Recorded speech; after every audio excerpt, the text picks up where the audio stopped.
안녕하세요. 부자노트입니다. 오늘은 수원과 동탄 아파트 전망에 대해서 얘기해 볼까 하는데요.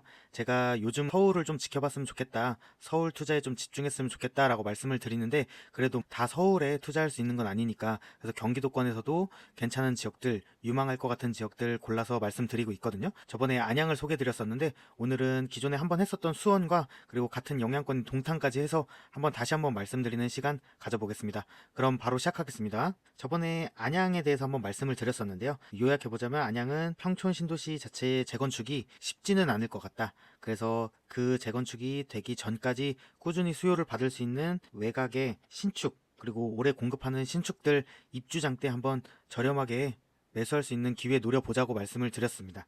그럼 본격적으로 수원에 대해서 한번 말씀을 드리면 수원을 요약해보면 삼성전자의 도시죠. 삼성전자의 일자리로 거의 먹고 사는 지역이기 때문에 삼성전자가 메인으로 있고 그 삼성전자의 배후 주거지로서 가장 선호되는 곳이 영통이죠. 영통인데 많이 구축화되고 있다라고 보시면 될 것 같습니다. 최근에 신축들이 들어가면서 영통의 수요를 일부 받으면서 삼성전자의 배후 수요지로 떠오르고 있는 망포가 하단부에 있고 서측에 메탄 관선, 영통과 비슷하게 이제 기축 그리고 대부분 구축화된 삼성전자의 배후 주거지다라고 보시면 될 것 같습니다. 최근 가장 많이 바뀌고 있는 곳은 매교 쪽이죠. 매교역 인근에 많은 대규모 재개발 구역들이 준공이 되면서 신축 클러스터로 바뀌었죠. 그래서 매교역도 많이 변했다라고 보시면 될 것 같습니다. 그리고 최근에 스타필드 수원이 개장을 하면서 많은 인파들이 몰리고 있죠. 그쪽 그런 스타필드가 있는 장안구 그리고 2기 신도시인 광교까지 이렇게 수원을 요약해 볼 수 있을 것 같습니다.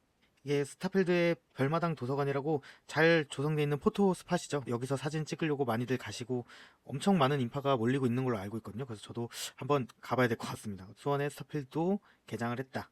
그리고 제가 가장 말씀드리고 싶은 거는 수원의 신축 공급이 이제 거의 끝나가요. 마무리되는 시점인데 최근에 분양했던 영통차이 이게 또 고분양가 이슈가 있었죠.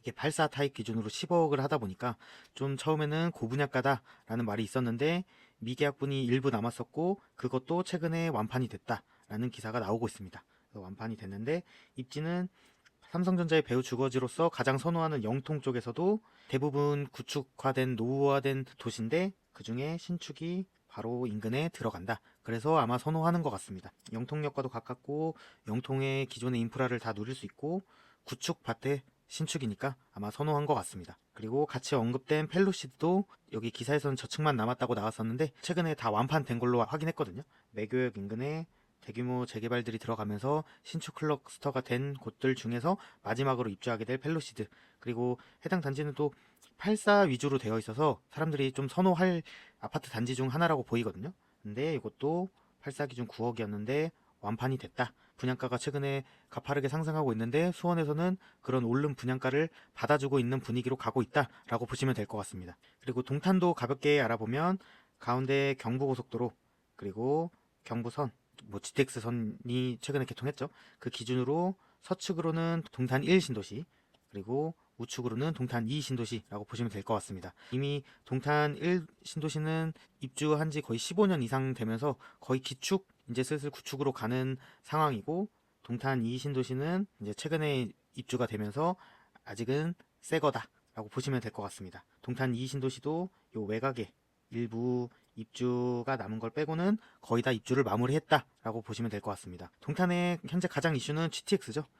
GTX 중에서도 가장 빨리 착공을 했고 현재 개통을 한 GTX A 노선이 동탄부터 수서역까지 현재 30일 날 개통을 해서 첫날에도 많이 탔다고 하거든요.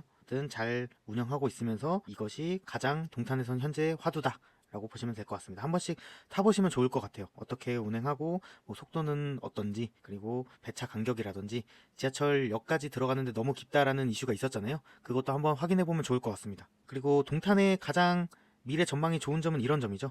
기존에도 삼성전자나 뭐 기타 뭐 LG라든지 뭐 하이닉스라든지 일자리에서 멀지 않은 입지인데 추가적으로 반도체 클러스터가 조성이 된다. 그것도 대규모로 들어가기 때문에 거의 600조 가까운 600조 이상의 투자를 한다고 선언을 했기 때문에 향후에 계속 좋아질 수밖에 없는 동네다라고 보시면 될 것 같습니다. 그런 일자리에 맞춰서 고속도로 같은 기반 시설도 차차 준비를 하려는 분위기거든요. 그러니까 계속 동탄 쪽 그리고 수원 쪽까지 영향을 받을 수밖에 없다. 지도로 보시면 이 이동읍과 남사읍 쪽에 들어갈 예정이고 그리고 아까 기사에도 나왔듯이 이쪽에 아마 고속도로가 추가적으로 들어가는 것 같아요. 추가적으로 들어가고 기존의 뭐 82번 국도뿐만 아니라 클러스터로 가는 모든 도로들을 확장할 계획이 있는 걸로 알고 있거든요. 이쪽이 이렇게 좋아지면 바로 인근인 동탄은 긍정적인 영향을 받을 수밖에 없다라고 보시면 될 것 같고, 추가적으로 뭐 이천, 인근의 이천, 밑에 평택까지 해서 전체적으로 경기 남부가 현재 일자리 호재로서는 가장 탄탄하고 향후 가시화될수록 영향을 받을 수 있는 동네는 경기 남부다라고 보시면 될 것 같습니다. 그럼 이렇게 알아봤는데 수원과 동탄의 24년 올해 부동산 시장은 어떻게 될 것이냐 한번 요약을 해보면, 이런 24년뿐만 아니라 일자리가 기존에 너무 탄탄하다는 게 두 지역의 긍정적인 요소예요. 삼성전자 디스플레이라든지 뭐 반도체 이쪽이 다 탄탄하게 기존에 있기 때문에 그런 수요를 항상 받을 수 있는 지역이라 일자리가 탄탄하다는 게 가장 긍정적인 요소라고 저는 생각이 되고, 그리고 추가적으로 일자리가 가장 크게 확대될 곳 중에 하나이기 때문에 저는 이 부분이 거의 이 두 지역을 끌어올릴 호재가 아닌가라고 생각이 듭니다. 그리고 올해 GTX-A가 개통하면서 관심을 많이 받고 있죠. 투자자들도 그 매교역 일대들 뿐만 아니라 뭐 영통자이라든지 그런 신축들에 대해서 분양권 투자도 현재 관심을 갖고 있는 상황이고, 그것뿐만 아니라 수원을 조금 더 지켜보고 있는 상황이라고 판단이 돼요. 분위기가 실질적으로 투자가 지금은 들어가고 있진 않지만 어쨌든 눈여겨보고 있다라는 분위기로 감지가 됩니다. 그리고 신축 입주가 마무리됐고 전세가 회복을 앞두고 있는 상황입니다. 제가 임장을 다녀왔는데 아직 전세가 상승이 나오고 있지는 않지만 매물은 진짜 없더라고요. 지금 서울의 중급지 정도 수준에서 나타나는 현상이랑 비슷한데, 전세 매물은 많이 감소를 했는데 수요자들도 아직 뭐 갱신을 한다거나 이러면서 전세 수요가 엄청 많이 적극적으로 붙진 않다 보니까 전세가 상승까지는 나오고 있지 않다. 그래서 아직은 그런 상황이다라고 보시면 될 것 같습니다. 과거에 19년도부터 시작해서 20년까지 입주 물량이 줄어드는 시점, 그리고 그거에 맞춰서 동탄도 좀 감소하는 추세였죠.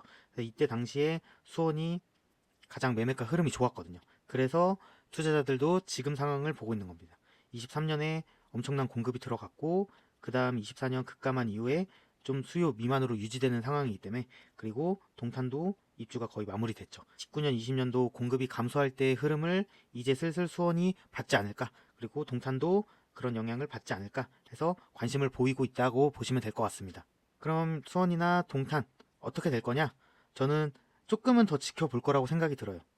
왜냐면 전세 상황이 더 좋아지는 걸 보고 들어가려고 할 것 같고, 그리고 아직은 서울 중급지나 이런 곳들도 상승이 아직은 크게 나오고 있지 않기 때문에 아직 그런 영향을 받는다거나 뭐 갭매우기 흐름을 받는다거나 투자자의 흐름을 받기에는 아직은 조금 일러 보입니다. 근데 어쨌든 점점 이런 흐름을 보일 수밖에 없고 향후에는 이런 영향을 받아서 실질적인 상승까지 나올 수는 있다. 근데 아직은 지켜보고 있는 상황이다 라고 보시면 될 것 같고, 신축 입주 마무리된 거 계속 말씀드리고 있고 전세가 동향을 좀 중점적으로 볼 필요가 있다.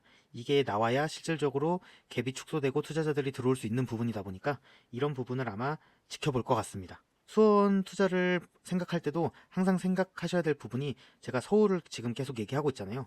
갭이라든지 투자금이 서울의 뭐 핵심지가 아니더라도 서울 중급지 정도 수준의 투자금과 얼마가 되는지 항상 비교했으면 좋겠고, 이 정도 투자금이면 수원을 가도 되는지 아니면 오히려 서울에 집중할지 이 부분을 꼭 비교하시고 수원을 보셨으면 좋겠습니다. 그리고 수원에 뭐 살아야 한다거나 수원을 중점적으로 보시는 분들은 지금은 어느 시장이나 좀 신축을 먼저 보셨으면 좋겠습니다.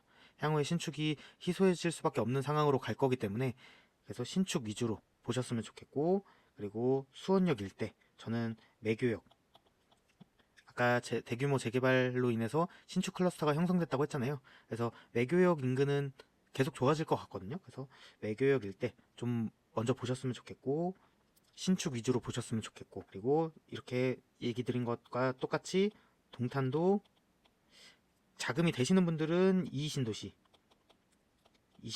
신축급 위주로 먼저 보시고, 저는 근데 동탄 1신도시도 좋을 것 같거든요. 그래서 그 다음에 동탄 1신도시 이렇게 보셨으면 좋겠고, 똑같이 동탄도 투자하기 전에 갭이나 투자금이 서울 대비 어느 정도 되는지, 이 정도면 들어가도 될지 꼭 판단하시고 들어가셨으면 좋겠습니다.